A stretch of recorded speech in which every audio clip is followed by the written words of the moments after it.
Egunon, nire hitzaldia hasi baino lehen, etorri zaretenei eta Gipuzkoako Foru Aldundiari eskerran eman nahi dizkiet lurralde honen etorkizunerako hain garrantzitsua den kongresu hau irekitzeko aukera emateagatik.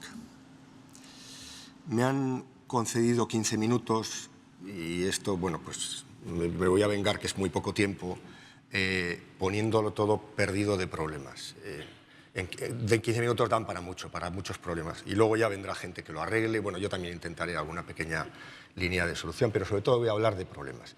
Y voy a empezar de una manera un poco dramática, si se me permite, que es diciendo la experiencia fundamental del gobierno, de los gobiernos a todos los niveles.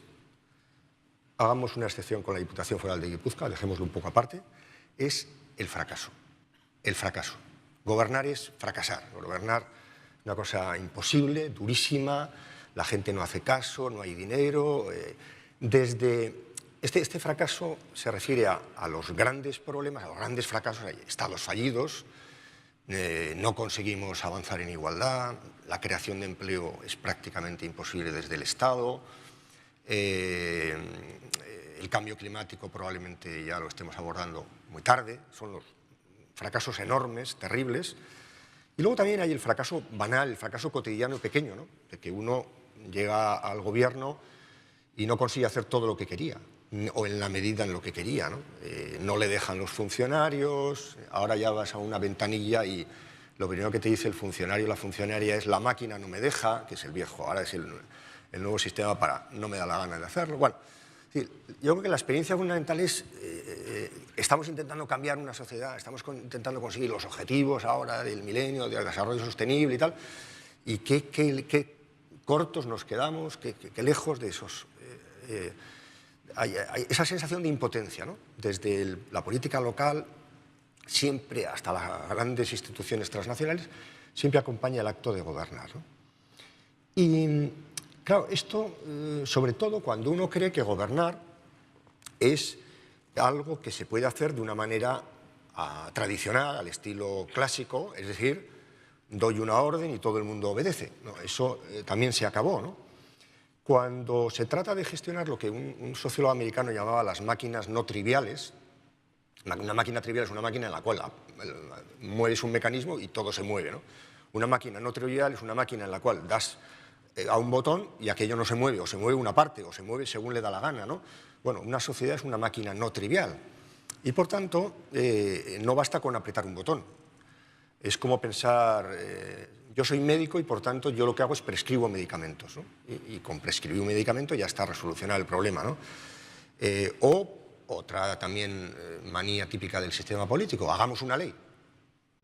¿Tenemos un problema? Hagamos una ley. Bien, bueno, pues a lo mejor esto explica la hiperinflación legislativa que hay y la escasez de resultados, porque muchos problemas no tienen que ver con la ley, tienen que ver con otras cosas, etcétera, ¿no? Y, por tanto, yo diría, para acabar esta pequeña introducción ahora, el problema no es que los gobiernos democráticos sean corruptos o ineficaces, que también los hay, ¿no? Ni siquiera que sean, todavía lo diría más, ni siquiera que sean débiles o frágiles.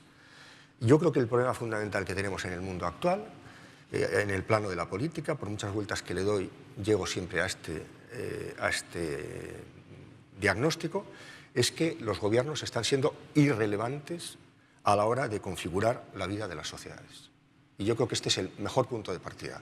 Reconozcámoslo. Estamos siendo irrelevantes o muy poco relevantes o no tan relevantes como nos gustaría ser. Entonces, todo nuestro esfuerzo debería ser, desde los que pensamos esto hasta los que lo hacéis, ¿cómo superamos esta irrelevancia? ¿Cómo nos hacemos notar? ¿Cómo realmente conseguimos, partiendo de esta base tan negativa de que la sociedad tiene enormes problemas de tipo complejo, hay una gran volatilidad, hay una pérdida de confianza, en fin, no voy a mencionar todos los problemas que tenemos, pero sobre la base de esos problemas, la acción de gobernar es prácticamente imposible. Entonces, algo tenemos que inventar porque si no gobernamos van a salir perjudicados precisamente los más débiles. Y se van a seguir aumentando las desigualdades y se va a seguir dañando el medio ambiente, etcétera, etcétera, ¿no? Entonces, ¿cómo conseguimos recuperar los 10 minutos que me quedan? ¿cómo conseguimos recuperar capacidad configuradora de la política cuando eso parece prácticamente imposible? Bueno, ya he dramatizado mucho, ahora voy a desdramatizar, porque alguna solución hay. Y luego, sobre todo, aquí viene Xavier, Torin y unos cuantos más que lo arreglarán, ¿no? Primero, gobernar es autogobernarse. A lo mejor resulta que, en última instancia, esto de gobernar como te voy a decir lo que tienes que hacer es imposible. Y sobre todo en una sociedad, como decimos ahora, de inteligencia distribuida, madura. Nadie te va a aceptar que le digas lo que tienes que hacer, ¿no? En el fondo, o consigues que uno se autogobierne o no consigues nada. Y por tanto, toda la historia del pensamiento político, además, se ve muy bien, está desarrollada por esa idea de que el único gobierno legítimo es el autogobierno. Rousseau lo expresó muy bien, ¿no? Y por tanto, gobernar, entendido como heterogobernar, yo te digo a ti lo que tú haces, eso está destinado al fracaso. O conseguimos que la gente, eso lo formulamos de otra manera, por ejemplo, cuando decimos que tiene que haber legitimidad, tiene que haber apoyo popular, la gente tiene que entender las políticas y apoyar las decisiones. Es decir, que tenemos que aprovechar el automovimiento de la sociedad para que ese automovimiento darle una cierta orientación y una cierta regulación, ¿no? Bueno, esta idea, esta paradoja, se ha formulado de muchas maneras, ¿no? Bueno, se ha formulado, los anarquistas dijeron, impugnamos toda autoridad, cualquier autoridad es ilegítima, ¿no? Pero también fue el programa neoliberal, ¿no? Desmantelemos el Estado para otorgar el protagonismo a la sociedad civil, ¿no? Hay una versión de izquierdas también de esto, ¿no? Que es lo que no sea participación ciudadana es ilegítimo, ¿no? En ambos, fijaos que he puesto tres ideologías aparentemente, bueno, realmente muy distintas, anarquismo, neoliberalismo, la izquierda en general, que coinciden en pensar que no se puede gobernar sin la colaboración de los gobernados, que no pueden ser destinatarios meramente pasivos de una acción gobernativa vertical, jerárquica o autoritaria, ¿no?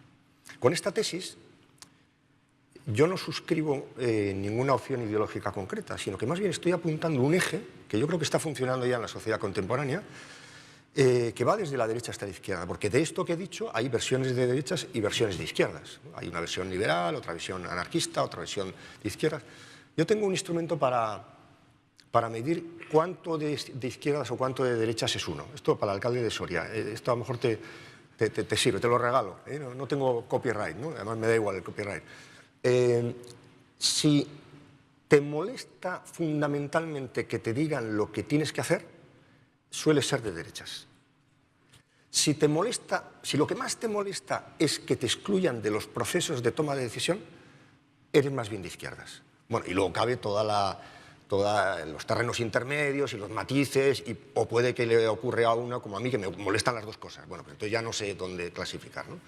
Pero yo creo que esto es una cosa que suele variar, ¿no? Es decir, tenemos que pensar la autoridad política menos como un actor vertical y unitario, para entenderlo de una manera pluralista, como una institución que articula un espacio de juego y trabaja los diversos problemas sociales con ayuda de las diversas redes sociales y agentes sociales que intervienen.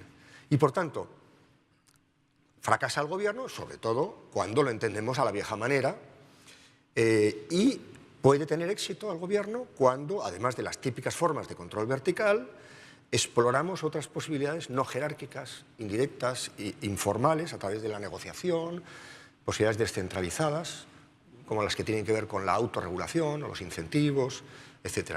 Es decir, ¿cómo encontramos? Este es el gran desafío. Por lo menos lo que a mí me ocupa, iba a decir desde hace años, yo creo que toda mi vida, ¿no? Pensar un equivalente funcional del poder en sociedades complejas y horizontalizadas, donde la versión vertical ya no vale, ¿no? Y por tanto, para identificar los problemas y elaborar los problemas políticos, los gobiernos necesitan la aportación de conocimiento de todos los sectores de la sociedad, desde la ciencia hasta los medios de comunicación, los consumidores. Necesitamos una colaboración entre actores públicos y privados. A mí me llamó mucho la atención cuando empezó estas cosas de los ciberataques y todo esto, que los gobiernos y las grandes corporaciones, ¿a quién pedían ayuda para diseñar sus sistemas de defensa? a los hackers. ¿Quién sabe de seguridad? Un hacker. Porque el ladrón sabe cómo se protege una propiedad. Aquel que ha sido capaz de pasar esa frontera sabe cómo se protege, ¿no? Esto me pareció una buena metáfora para pensar en general en la sociedad contemporánea, ¿no? La economía no puede funcionar sin un determinado comportamiento de los consumidores, de los empresarios, de los trabajadores. El reciclaje o la protección del medio ambiente o la economía circular no se puede hacer desde el gobierno. Eso se hace en colaboración con una determinada actitud de los gobernantes.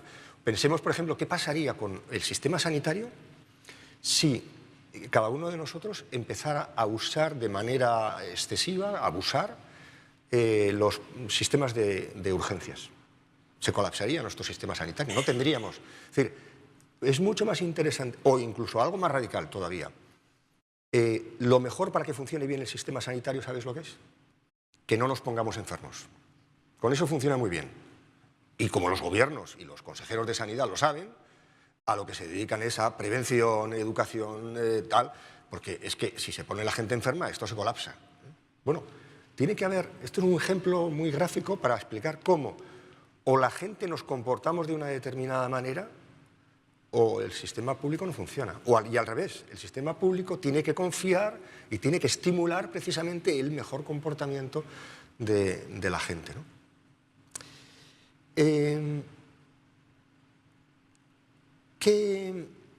¿Por dónde irían las soluciones o un cierto horizonte de solución para este problema? Pues yo creo que a mí me gusta mencionarlo así, una manera de entender el gobierno como una acción indirecta.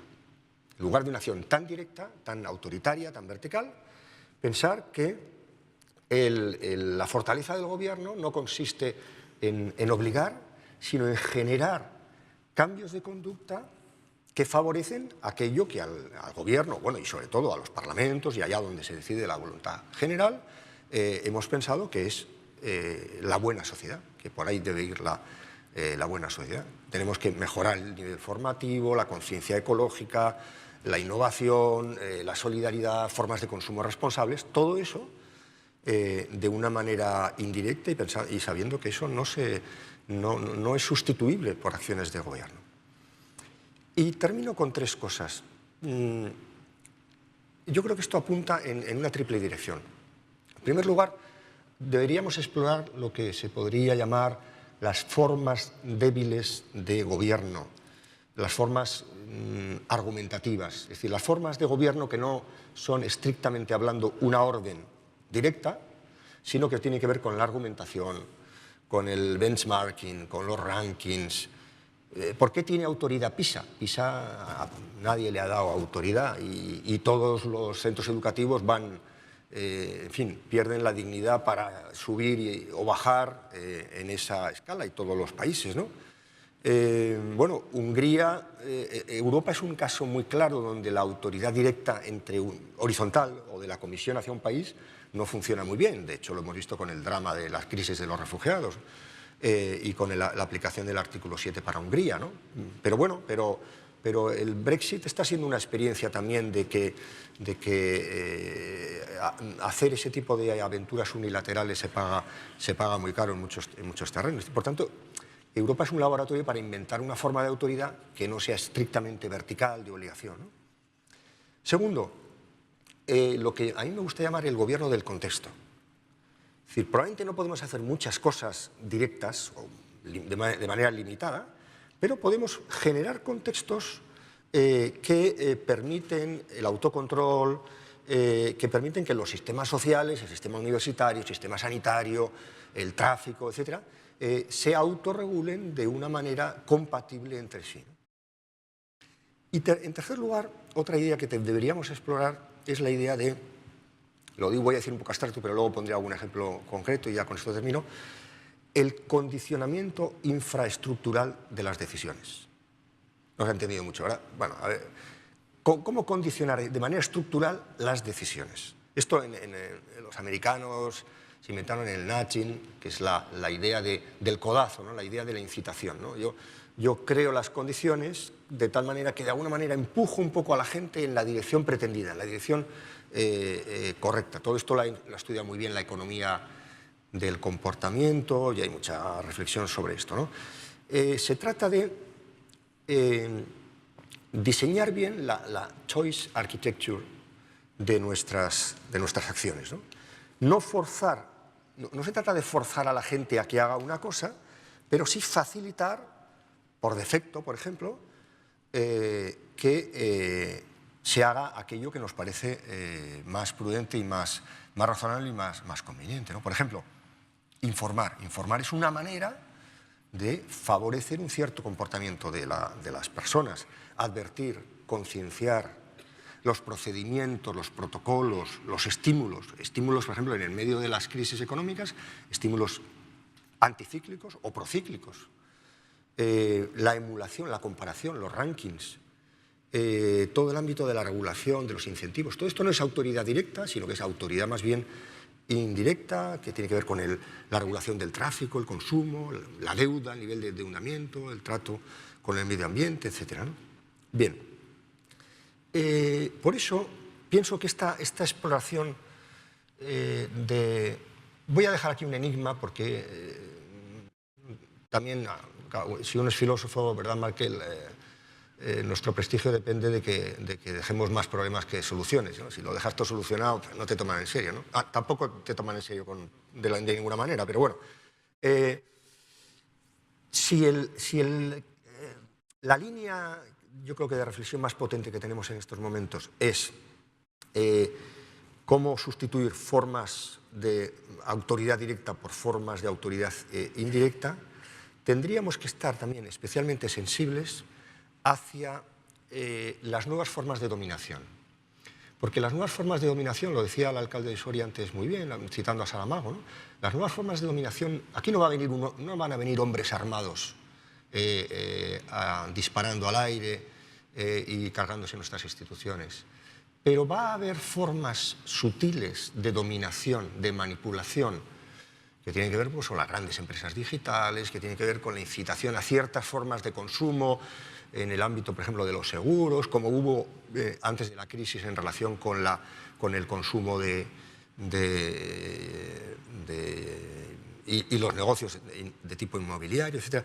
Yo creo que el gran sitio donde tenemos que poner el foco de reflexión en estos momentos son, en el sentido positivo, formas indirectas, positivas, buenas de gobierno, y, en el sentido negativo, las formas sutiles de manipulación que nos generan y nos causan unas necesidades que tienen unas consecuencias sobre nuestra vida y sobre el conjunto de nuestra sociedad que son muy regresivas. Y, por tanto, termino, yo creo que los debates futuros acerca de la democraticidad de nuestras sociedades van a girar menos en torno a la emancipación o a la conquista del poder en términos revolucionarios o en términos fascistas, como en el condicionamiento implícito que se contiene en la arquitectura de nuestras decisiones. Y tenemos que estar muy atentos. Y esto es mucho más difícil de detectar, hay que hacer un ejercicio más sutil.